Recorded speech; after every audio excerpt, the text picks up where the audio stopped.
నమస్కారం అందరికీ 29వ తారీఖు మే నెల 2026 శుక్రవారం నాటి పంచాంగ శ్రవణం అండి. శ్రీ పరాభవ నామ సంవత్సరము ఉత్తరాయణము గిరీష్మ ఋతువు జ్యేష్ఠ అధిక మాసము శుక్లపక్షము. ఈరోజు సూర్యోదయం వచ్చి ఉదయం తెల్లారుజామున 5 గంటల 45 నిమిషాలకండి. సూర్యాస్తమయం వచ్చి సాయంత్రం 6 గంటల 42 నిమిషాలకి. ఈరోజు తిథి త్రయోదశి తిథి ఉదయం 9 గంటల 51 నిమిషాల వరకు ఉంటుంది.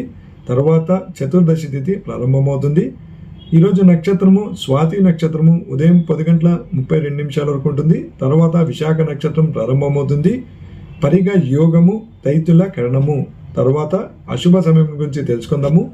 వ్రజ్యము సాయంత్రం 4 గంటల 51 నిమిషాల నుండి సాయంత్రం 6 గంటల 38 నిమిషాల వరకు ఉంటుంది.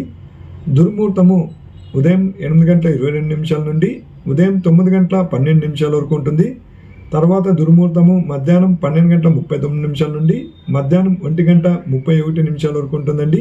రాహు కాలం ఉదయం 10 గంటల 36 నిమిషాల నుండి మధ్యాహ్నం 12 గంటల 13 నిమిషాల వరకు ఉంటుంది.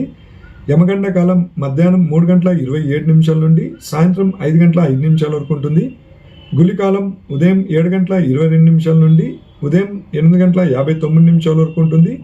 తర్వాత శుభ సమయంలో బ్రాహ్మీ ముహూర్తం తెల్లారుజామున 4 గంటల 9 నిమిషాల నుండి తెల్లారుజామున 5 గంటల 5 నిమిషాల వరకు ఉంటుంది. అమృత గడియలు తెల్లారుజామున 3 గంటల 32 నిమిషాల నుండి తెల్లారుజామున 5 గంటల 19 నిమిషాల వరకు ఉంటుంది.